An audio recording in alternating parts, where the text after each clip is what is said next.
Hello student, good evening to all. तो आज मैं क्लास 10 का चैप्टर 10 जो कि सर्कल है उसको लेके प्रेजेंट हूँ।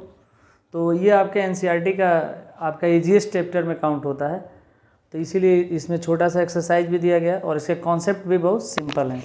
तो उसके लिए हम आज इंट्रोडक्टरी पार्ट्स को लेकर आए हैं कि सर्कल्स में क्या क्या उसके कंपोनेंट्स होते हैं और उसके क्या बेसिक्स डिफिनीशंस हैं उस कंपोनेंट के, तो उसके आज को हम लोग डिस्कस करेंगे। तो उसके लिए आपको मैं कुछ चीज़ें एक्सप्लेन करता हूँ on the basis of circle. तो आप लोग सर्कल बहुत पहले से ही परिचित होंगे। सर्कल लोकस होता है एक पॉइंट का जो कि एक डिस्टेंस से फिक्स डिस्टेंस पे मूव करता है। दैट मीन्स अगर एक पॉइंट है तो इससे सभी डिस्टेंस इक्वल होती है, जिसे हम लोग रेडियस बोलते हैं। ये बहुत पहले से आप लोग को पता है। और उसका डबल आपका डायमीटर होता है और उसी में कॉर्ड्स होते हैं। बट ये चीज़ों के बारे में हम लोग ज़्यादा डिस्कशन नहीं करेंगे। हम लोग बात करेंगे इस चैप्टर में टेंजेंट्स के बारे में, ठीक है। तो सर्कल का टेंजेंट्स भी होता है।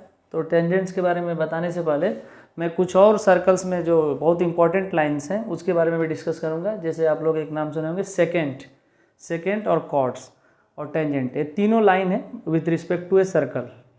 तीनों एक लाइन है किस सेंस में, कब वो टेंजेंट्स होती हैं, कब वो सेकेंट होती हैं और कब एक कॉर्ड्स होती हैं। तो मैं तीनों पोजीशन को आपको दिखाऊंगा कि कोई लाइन कैसे तीन तरह से काम करती है। जैसे अगर मैं बात करूं, अगर कोई लाइन ऐसी है, सबसे पहले एक एक्सटीरियर लाइन लेते हैं, सर्कल से दूर लाइन है जो कि किसी तरह का रिलेशन नहीं है सर्कल के साथ, सिंपली एक लाइन है। इसी अगर लाइन्स को अगर हम लोग डिस्प्लेस करें और आपको सर्कल के पास लाएँ तो ये कहीं ना कहीं लाइन ऑफ एक पॉइंट पे मीट करेगी, एक पॉइंट पे सर्कल को टच करेगी।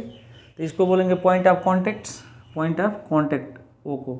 बेसिकली आपको एक टेंजेंट्स के लिए एक पॉइंट ऑफ कॉन्टेक्ट होता है किसी भी सर्कल से, और ये लाइन आपका एंटर करेगी जैसे सर्कल में, तो इसी टेंजेंट्स का नाम बदल करके सेकेंड हो जाएगा, ठीक है।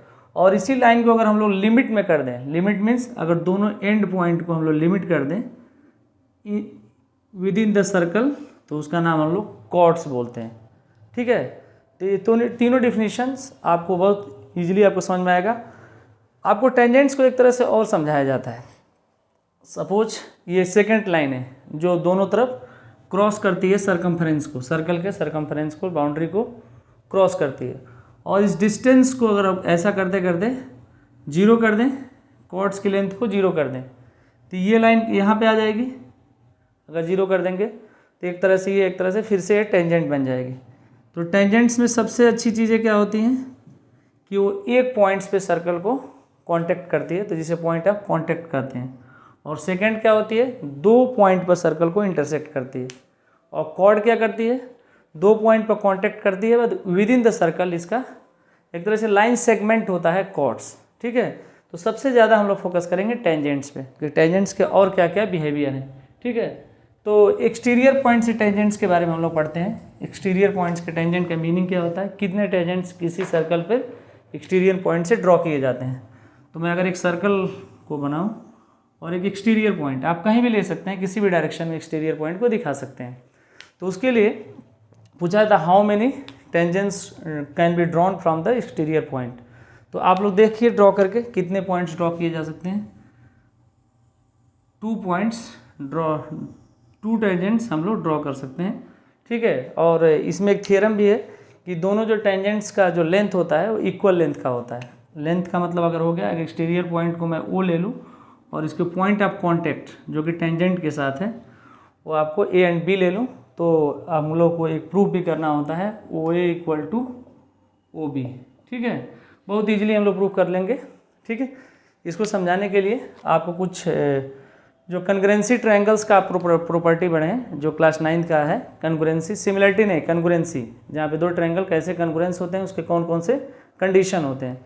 तो अगर इसमें थोड़ा सा एक छोटा सा कंस्ट्रक्शन करिए, अगर सेंटर ये है तो आप क्या करेंगे, इसको मीट कराएंगे सेंटर से दोनों तरफ से टेंजेंट के पॉइंट ऑफ कॉन्टेक्ट को, और एक पॉइंट ऑफ कॉन्टेक्ट रेडियस पे, ये आपका रेडियस है, हमेशा आपको 90 डिग्री का एंगल्स फ्रेम करता है, ठीक है। तो दोनों तरफ से आपने एंगल को भी बना लिया।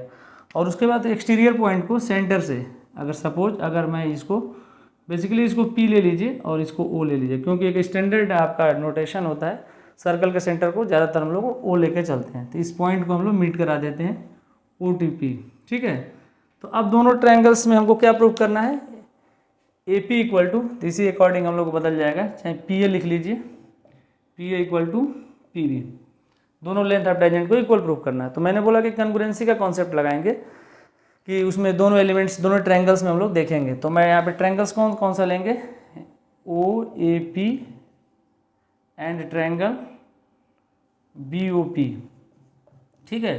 तो इसमें बहुत आपको इजीली चीज़ें दिख रही हैं कि AO इक्वल टू क्या हो जाएगा, BO, चाहे OA इक्वल टू OB, क्योंकि दोनों रेडियस हैं। क्यों ये इक्वल है, क्योंकि दोनों रेडियस है सर्कल का। तो सर्कल का रेडियस क्या होता है, इक्वल लेंथ की होती है। ये आपका हो गया।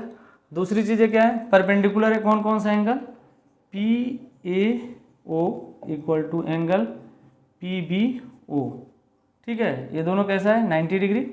प्रॉपर्टी से इसको कैसे समझाते हैं, बेसिकली इसको अलग से मैं समझा देता हूँ। कोई भी पॉइंट आप कॉन्टेक्ट से आपका रेडियस जो अगर ड्रॉ होती है वो हमेशा परपेंडिकुलर होती है टेंजेंट्स के। ये आपको प्रॉपर्टी अच्छे से याद रखना है, और इस पे बेस्ड बहुत सारे न्यूमेरिकल्स भी होते हैं। तो इसको आगे और बढ़ाते हैं, और OP इक्वल टू OP, मतलब आपको दोनों में कॉमन आपका साइड है। तो एक तरह से हम लोग को 3 कंडीशन मिल गया। तो हम लोग इस बेस पे क्या लिख सकते हैं, फ्रॉम CPCT से क्या हो जाएगा, OAP, कंग्रुएंसी का साइन होता है BOP, ठीक है। तो दोनों ट्रायंगल कैसे हो गए, कंग्रुएंस हो गए। तो कंग्रुएंस से क्या होता है, जो रिमेनिंग पार्ट्स होते हैं वो इक्वल हो जाते हैं। मतलब AP इक्वल टू क्या हो जाएगा यहाँ पे, AP इक्वल टू BP, ठीक है, चाहे PA इक्वल टू PB, ठीक है। ये चीज़ आपका बहुत इजीली प्रूफ हो गया। यहाँ लिख लीजिएगा फ्रॉम CPCT। और यहाँ पे कौन सा कंडीशन लगा, RHS का।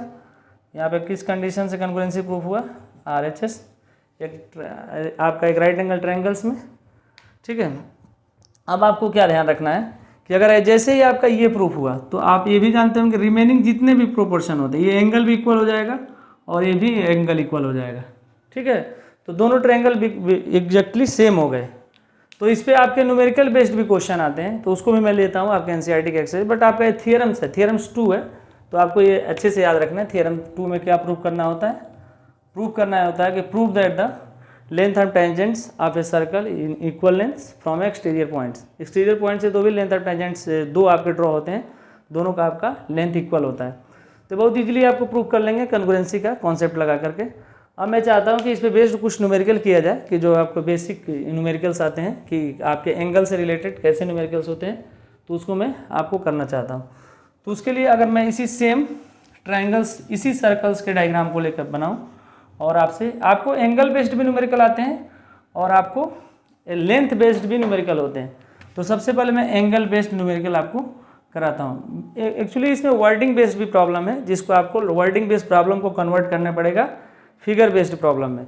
तो मैं एक आपको एग्जांपल्स लेता हूँ और आपसे एक एंगल को मैं पूछता हूँ कि आपका एंगल मुझे फाइंड आउट करके बताइए। APO बहुत ही आपका बेसिक है, आपका एग्जाम्पल है। APO मतलब आपका इस एंगल को फाइंड आउट करना है। सपोज इसको x आप मान सकते हैं, और यहाँ पे भी एक एंगल आपका दिया रहेगा AOP।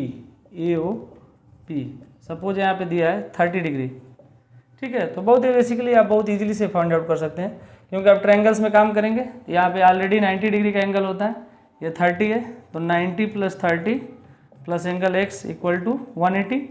एक ट्रायंगल में ऑलवेज 180 डिग्री का एंगल्स फॉर्म होता है। x इक्वल टू क्या हो जाएगा, 180 माइनस 90 प्लस 30। तो यहाँ से क्या हो जाएगा, 180 माइनस 120, तो ये हो जाएगा 60 डिग्री। ये वैल्यू कितनी हो गई, 60 डिग्री की। और आपसे अगर पूरा एंगल कोई पूछे APB, तो APB क्या हो जाएगा, डबल हो जाएगा 60 का, 120 आ जाएगा। तो ये आपके सारे न्यूमेरिकल्स पे प्रूफ हो जाते हैं। बस आपको एक बात का अच्छे से याद रखना है कि आपका ऑलरेडी 90 डिग्री का एंगल फ्रेम होता है।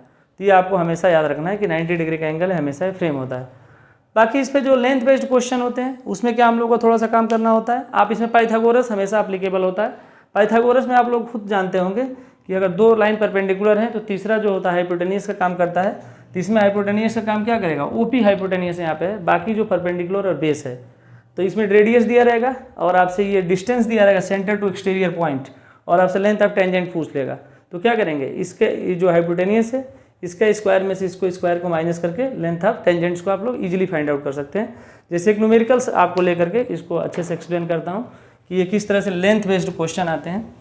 सपोज आपसे लेंथ ऑफ टेंजेंट्स पूछा है लेंथ ऑफ टेंजेंट्स, तो आपको क्या देना पड़ेगा, एक्सटीरियर पॉइंट्स का आपका डिस्टेंस देना पड़ेगा। सपोज 13 सेंटीमीटर है और ये आपका दिया गया है आपका सपोज 12 सेंटीमीटर या 5 सेंटीमीटर ले लीजिए, ठीक है।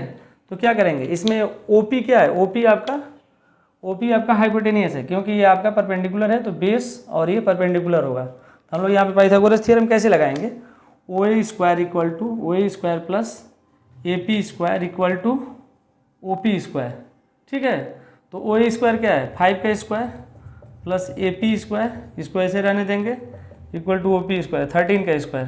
तो A P square equal to क्या हो जाएगा 13 का स्क्वायर माइनस 5 का स्क्वायर, 169 माइनस 25, तो क्या हो जाएगा 144। ए पी स्क्वायर की वैल्यू क्या आ गई 144, तो ए पी क्या हो जाएगा अंडर रूट 144, तो ए पी की वैल्यू क्या आ जाएगी 12 सेंटीमीटर। ये आपका distance means length of tangents 12 centimetre, दोनों लेंथ ऑफ टेंजेंट्स इक्वल होगा। तो ये आपका हो गया लेंथ बेस्ड क्वेश्चन।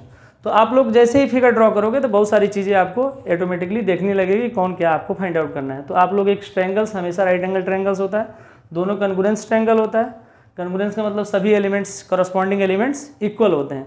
ये सभी बातें आपको अच्छे से याद रखना है। दूसरी चीज़ एंगल बेस्ड क्वेश्चन में आपको ये ऑलरेडी 90 डिग्री दिया रहेगा और ये एंगल इक्वल होता है और ये दोनों एंगल इक्वल होता है। ये सभी चीज़ें बेसिक्स रहा इस चैप्टर का इंट्रोडक्टरी पार्ट। कुछ और भी थ्योरम है जो क्वेश्चन के फॉर्म में लेकर के नेक्स्ट वीडियो में मैं आऊँगा। इस वीडियो को अच्छे से आप लोग एक बार देखिएगा। अगर कोई प्रॉब्लम होगा तो कमेंट सेक्शन में ज़रूर आप लोग पूछिएगा, जो भी आपको डाउट्स हो जाएंगे। तो बच्चों थैंक यू।